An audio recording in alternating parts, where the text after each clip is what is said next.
Hello dear student, आज मैं आपको पढ़ाऊंगी कविता पुष्प की अभिलाषा। और इसके रचयिता कौन है? इसके रचयिता है माखनलाल चतुर्वेदी। तो पहले हम लोग इस कविता को देखेंगे, फिर इसके बाद इसके भावार्थ को पढ़ेंगे, ठीक है। तो पुष्प की अभिलाषा।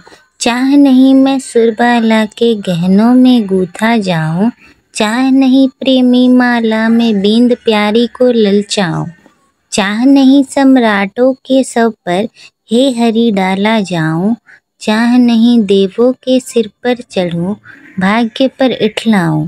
मुझे तोड़ लेना वनमाली, उस पथ पर तुम देना फेंक, मातृभूमि पर शीश चढ़ाने, जिस पथ पर जावे वीर अनेक। तो कवि इस पुष्प की अभिलाषा कविता के माध्यम से राष्ट्र प्रेम और देशभक्ति जगाना चाहता है लोगों के दिलों में, ठीक है। अब पुष्प की जो अभिलाषा है उसके ऊपर इन्होंने कविता बनाई है कि पुष्प की अभिलाषा क्या है, उसके मन में क्या है। अब चलिए प्रसंग देखते हैं या वाक्य कुछ भी, ठीक है।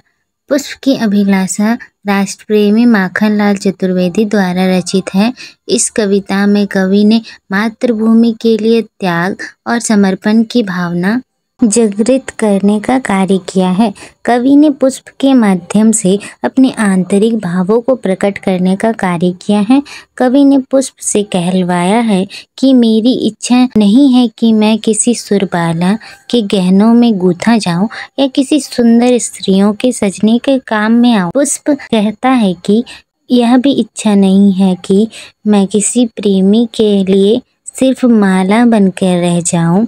मेरी यह कदापि इच्छा नहीं है कि मुझे सम्राटों के सर पर चढ़ाया जाए।